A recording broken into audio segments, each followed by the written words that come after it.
Hello, everyone. Humans, beasties, shadow people, moon beings, ghosties, goblins, demons, men from the shadows. Welcome back to another episode of Meta Bros, the show in which my brother, Metacrax, and myself, Moldy Potion, try to kill each other over and over again with cryptids. And we're very excited because today is the final round of our tribal MetaZoo tournament. We've been facing all the tribal decks against each other, and it's come down to the Alpha Iceman Wogees from Minnesota and the Giant Salamander from, well, just generally the US and worldwide.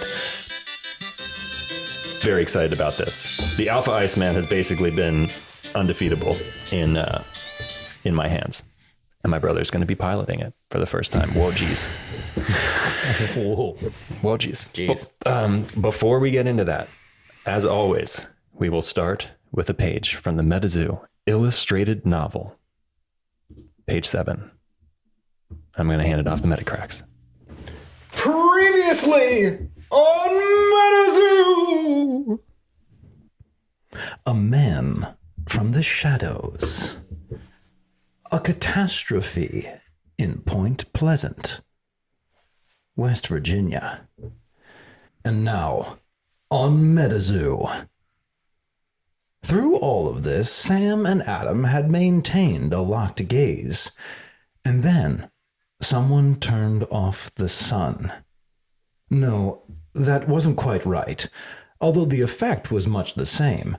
More than anything, more than all the chaos that had preceded that moment. The shadow cast upon the field, and the thing casting it was enough for Sam and Adam to look up. It was a monster, and it had black wings. And piercing from this cold blackness 2 colder red eyes, the same size of the sun they covered, and just as bright. They searched the field and found Sam's eyes, and then a white light. Sam was 12 years old and late for school. He jumped down the living room stairs 2 steps at a time, all in training to finally work up the courage to do 3 at a time. Maybe next week. A rabbit's foot keychain attached to Sam's backpack bounced alongside him. Adam was already at school and made a point of waking up at 5 a.m. in order to fit in some training of his own before first bell. Sam bolted through the kitchen, grabbing a misshapen pastry that M no doubt intended to be shaped like a cryptid, but might as well have been a duck. M was the man who had adopted both Sam and Adam after the events of the summer of 2021, and he was magic. Only hours after the veil shattered, the world descended into chaos. M appeared in the town from the northeast, walking along U.S. Route 35, and seemingly without a care in the world. M stood nearly 6 feet 5 inches and was nothing but knots of wiry muscle, like an old tree branch that had weathered too many storms, but was all the stronger for it.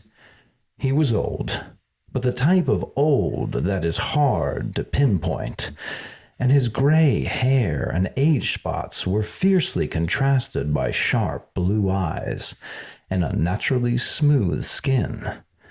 All the more reason why he looked ridiculous in an apron. Well, interesting. Hello, M. Yeah. Okay. Made of magic. 6'5". So is this like a tall white? He's got gray hair, piercing blue eyes. I don't know. I'm trying to think of who M could be. I don't know that we have seen M in Cryptid Nation. Oh, no. In the samples, I don't think we've seen M. I don't even know who M could be. I have no concept. Should I bring that picture back up? Hold on a second. Also, Sam and Adam, they just met the Mothman. Yeah, they did. That definitely happened. I mean, in 2021, the summer, I don't know how much time has passed. I think Sam was 8 years old in 2021. I believe this is 4 years later now. Because he's 12. Yeah, when Sam and Adam were on the field and they were like cracking home runs and using their intuitions to like predict, analyze and then like feel where the ball was going to be. That was when they were 8. So this is now, this is 2025. Okay. So now we are in the future and the veil has been shattered for 4 years. Right. And I don't know if they've had any encounters with cryptids, with the Mothman, with Indrid. We have no idea. But M has been caring for Sam and Adam, a man made of magic, who definitely sounds like Charles White's Tall Whites, if you know, or Charles Hall's Tall Whites, if you know what I mean. In my mind. You know what I mean? It could be. Let's get to the game. Indeed. Indeed. You know what I meant, right? Charles Hall, when he's launching the balloons and he's doing the weather patterns and the tall white aliens come and talk to Charles. But I don't know that they were muscular. No, it was wiry. They were thin, like wiry like a tree, it said. Right. Weathered and muscular, right? I guess, I don't know. Did you picture them more like beautiful? The tall whites I pictured more as like thin and fragile. Oh. Tall and fragile creatures. Who are like the people who live at Mount Shasta, who are like tall, like blue-eyed, like golden hair, like... I don't really know that they have you could call them like Nordics. Yeah, that. Totally. Yeah. I think it's... oh gosh, now I'm going down a rabbit hole. Is it Robert Zephyr, who talks about the Nordics a lot on his channel? Robert Sepper. Yeah. That's, he talks about a lot of things. It's interesting. He talks about a lot of different, like, I guess you could call them cryptids, really, but it's like mythology and stories and all kinds of fun, crazy stuff. I hope that we see some tall whites in UFO. I think we will. Oh, wait a second. Should we talk about this like a whole playmat Patreon thing before the game or wait till the end? Let's talk about it now. So we've had a pretty interesting week. We were asked if we had a Patreon. And before we answered, we went and made a Patreon. And then we answered and we were like, we do. Thank you for asking. So guys, we have a Patreon now. If you want to support us and help us to continue to do this and create content for you and hopefully quit our jobs someday and just only do this. But if you just want to support us, basically here's how it works. We've got a bunch of different tiers, and the lower tiers, you're going to get entered in a raffle for merch. And the upper tiers, you're just going to be guaranteed a piece of merch that's designed by us. It's going to be unique every month. We promise it will never repeat. It'll always be something new. There will be small merch like pins and stickers, and there will be big merch like shirts and hoodies and cool stuff. So anyway, because we now have a patron, one who's in our raffle, we got to do a raffle. I wonder who's going to win. I don't know. Who do you guys think is going to win? So we're going to put our one Patreon's name. Toss him in. Yep. Toss him in the bowl. And I'm going to look Mix it up. I'm not Mix it up. And the winner is... What do you know? It's Fung. Fung, thank you so much for supporting us. You're amazing. We're going to send you one of these playmats. You get your choice. If you would like the one that Johnny designed for Kitchen Table TCG, we have a couple of these and we will get this out to you right away. This was done in digital art. That's why it's kind of like bright and vivid. Mm-hmm. Or if you would like the watercolor version that Johnny designed for himself, this was an original physical art that then we have put into a playmat. We'll send you that. Just let us know whichever one. We'll talk to you in Patreon. And we're also going to be starting a little podcast that we do on the Patreon, just talking about kind of the stuff that we're into, the TCGs. I'm sure a lot of you guys are looking at like the other Kickstarters that are happening, whether it's D-Spirits or was Final Redemption, and Akora, and I know that there's Sorcery coming up. So hopefully you'll join us on that. We'll definitely be posting videos here of all the gameplay and podcasting on the Patreon, in addition to getting this merch out to you Fong right away. Thanks again, man. Really appreciate it. You're the best. Okay. 1, 2, 3, 4, 5, 6. I think you were supposed to flip first. I think it's out of order. Yeah, that is a little out of order. I was just a little excited. Are we moving fast? Like we wasted a lot of time. We didn't, man. Tails. Oh no! Flip another. We're not. That'll be later. Terrible. Tails. Heads. Man. It still gave it to me. Thank you, universe. All right, let's go. Let's go. Let's do this. Guys, Let's go. you know, if you've been watching, you know that I need the win. I need the win. I need it.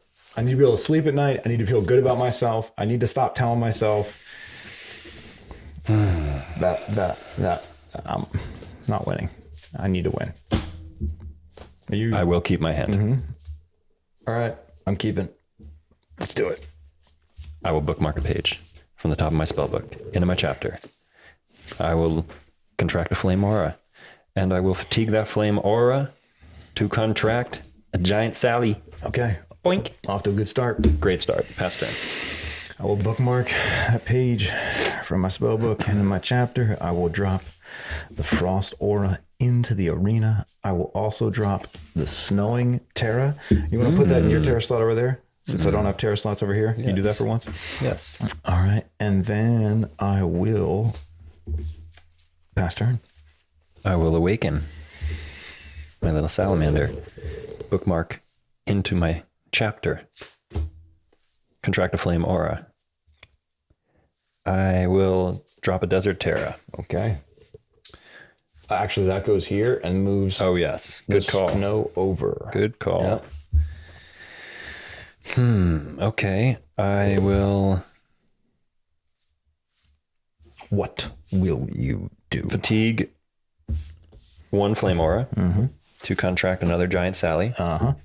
And I will fatigue another flame aura to contract another giant Sally. Oh boy. That's actually pretty dangerous. Here they come. Gonna attack you for, let's double check this, 25 plus 50. And there's not a felled tree within eyesight. Oh, no, there's not. Thank goodness. Unfortunately. I need to get a little plastic tree that I can just knock over. And I will attack you for 75. All right, you got me. All right. Pass turn. I will bookmark the page from my spell book into my chapter. I will drop another frost aura. I will contract the power of 2 frost auras to cast a contract with the Minnesota Iceman into the arena. Now, because this is the first time that I'm playing the Minnesota Iceman, I'm going to read them to you. Go for it. Oh, yeah, there we go. There are 6 allowed per, don't you know that? There's 6 allowed per spellbook. It costs 1 of anything and 1 frost. 40 life, 25 extra damage if it's snowing outside. And because we have a terror effect of snow, technically it is. Permafrost, 15 damage. It's water damage. Target opposing page in combat is inflicted with frost. Frozen 1. So that means that they stay fatigued for 1 turn? Mm-hmm. Okay. Once thought to be a hoax, the Iceman lies in wait for unsuspecting gawkers. I remember that. All right, there we have it. He's on the field.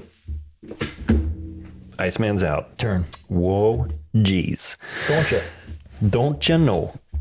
Wake up, my salamander army. That reminded me of something. I don't know what. You said that before, I think, when we played a game. Don't you know now? Nope, the Wake Up My Salamander Army. Oh. I'll think of it. I don't know what that reminds. Let's keep going. Ignore that. Some fever dreams you were having. It's like a song. I will... Maybe it was. Maybe I was dreaming about when you burnt me to death with a sound. Yeah, it could be. Nightmares.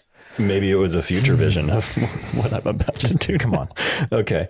Giant salamander is going to kill Alpha Iceman. Oh, I found him. Well. Oh, my. Go ahead. All right, fine. Limbo. And that's because Alpha Iceman had 40 life, and Giant Salamander right now, to Alpha Iceman, was dealing 95 damage. I will attack you for 150. Can you guys guess what I'm thinking right now? I can't do anything. Go ahead. You got me. Okay, and then I will tap another flame. Or I just lost the game. I said tap. Yeah, that's true. Well, he doesn't have the Richard Garfield card out, thankfully. I will fatigue a flame aura to bring out another giant salamander, and I will be dealing you 150 damage. Pass turn. I will awaken my arena. I will bookmark the page from my spell book into my chapter. I'll drop the frost aura. And I will contract the power of 3 frost aura to cast contract with Gigi Bird. Gigi Bird is flying. Gigi Bird 4 per spell book, 40 life. Gets an extra 25 if it's snowing. It is. So he will be dealing for 40 damage, excuse me. Okay. While Gigi Bird is in the arena, opposing caster must reveal a page from their chapter before targeting Gigi Bird as an attack. But that's only if you have a flyer, and I don't think you do. So you can't target him at all. So he's safe. Whew, I needed at least one cryptid who he wouldn't kill. G-Freeze. If a caster that controls an opposing page in combat or that is targeted by this attack does not say, GG's, that's cold, target opposing page in combat is inflicted with 2 frozen. Jeez, that's cold. Okay, he's in the arena. He's fatigued. Turn. Wakey, wakey, little salamanders. I'll bookmark a page. I will contract a flame aura. Is there a song that says "Wake Up, Sally"? Wake up, Susie. Wake up, little Susie, wake up. That's it. I was thinking that with the salamanders. That's what I was thinking. Thank you. Yeah, I'm glad I could help. Mm-hmm. It is a nightmare. It is. It's going to get worse. Yeah. I'm going to fireball Gigi Bird for 45. Okay. I think you and I are in an abusive relationship. We play MetaZoo and I feel bad. And you do that laugh, that evil, like, it's even deeper than that. It's like genuine. It's like, it's truly the evil soul within me laughing. So you killed Gigi Bird. Yeah, because Gigi Bird is how much life? 40. I dealt him 45 damage. Because fireball deals 25 damage to target beastie, but it's fire damage, right? Or is it just 25 damage? This is an important question, actually. You're saying is it fire damage? What? Of course it's fire damage. It's a fire aura card. It's a fireball. Okay. Well, you're asking if fire is fire? Trying to help you out. I don't think you're torturing me. I think you're making me answer stupid, obvious questions because you know I'm going to... I'm just going to real quick hit you for 300. Just going to sneak that through. Guys. Sneak that through real quick. And... pass turn. I need to be able to build my own spell book. This is bullshit. This is, again, I can't even, I hate it when people repeat themselves and I feel like I'm a broken record. I bookmark. You can't even talk. Now, what do I do? So here's all, it doesn't even matter. Don't even look. I have a bunch of cryptids. I got the Minnesotas. I got the white fangs. Okay, I brought up the one bird he couldn't target. The fireball killed him. What do I do? Am I keeping the wrong hands? Should I be mulligan? If you're watching this show to learn something, that's the wrong thing. If you're watching this show to watch someone break down and lose their shit, I'm going to feed them another beastie. That's all I can do. Otherwise, I'm going to die. So I'm going to exhaust fatigue 3 of the aura. 2. I only need to fatigue 2. Man, I ran a white thing this time. A white thing. Okay. 60 health. Right on. When you would take damage, you may fatigue White Fang and place a number of pages equal to the damage you would take divided by 10 rounded down from the top of your spellbook into your cemetery. If you do reduce the damage you would take to 0. That would be great if you didn't come into the arena fatigued. And now, pass turn. That's all I can do. I'm going to awaken all my beasties, bookmark a page into my chapter. How does he win with Iceman? And then he wins with Salamander. And then what am I, guys? I will. Because I know what I feel like. I gotta settle down. I'm kicking the camera. I'll fire enchant one of my giant salamanders, and I'll drop an unending fire crystal. And then I will attack you for... oh, well, let me think. Hang on. Sorry. I will attack White Thang. You got him. For 75. He die. And then I'll hit you for 235. You got me? Pass turn. That brings you down to 240. You going to win again? I wonder. White Thing's out in play. Turn. I don't have any other choices. Look, guys, I can bring another Minnesota Iceman or another White Fang. White Thing. White Fang. White Thing. Well, I will attack White Thang for 75. You win. And I'll attack you for 235. Oh, you're which brings keeping you me down alive to again. 5. Well, This you're is- at 5. No, I think you did this on purpose. You didn't have to attack White Thang. No, but then you could have dropped cards to stay alive. Because White I have Thang's to fatigue him.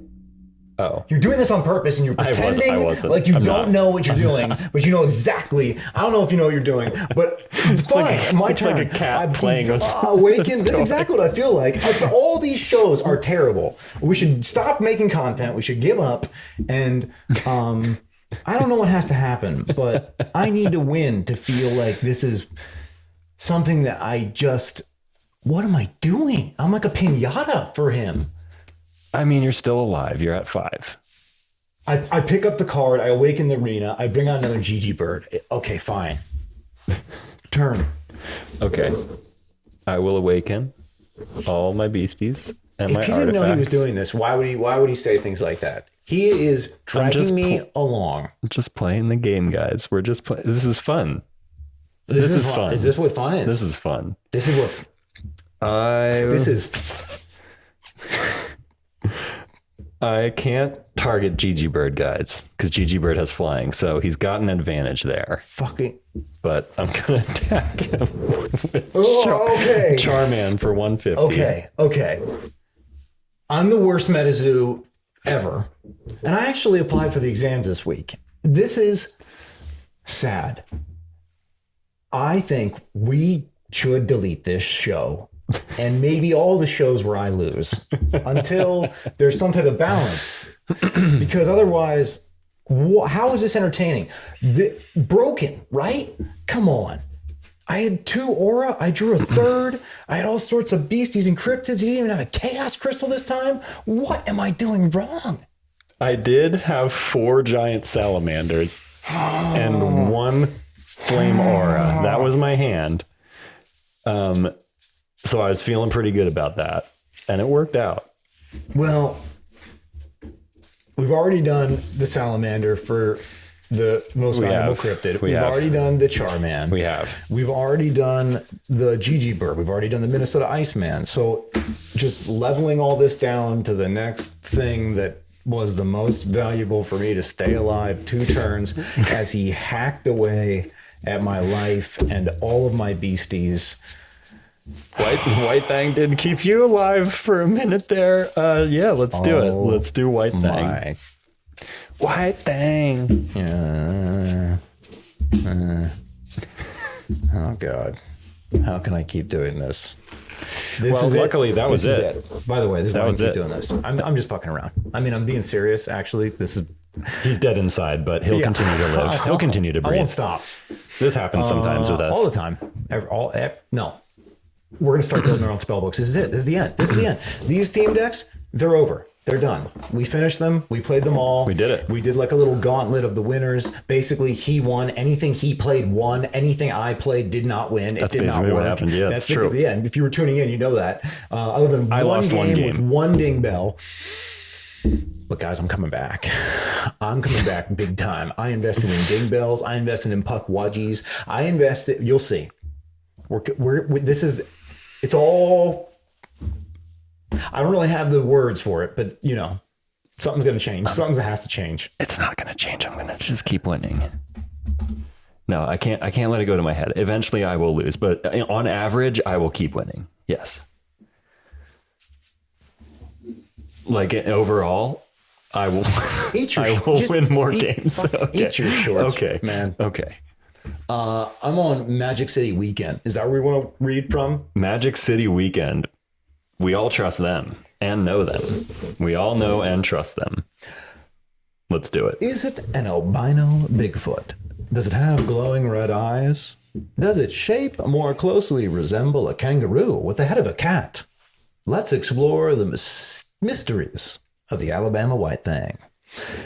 Deep in North Alabama woods lurk a creature that many people claim to have seen. The legend of the Alabama White Thang has been a staple of the state's folklore since the early 1900s.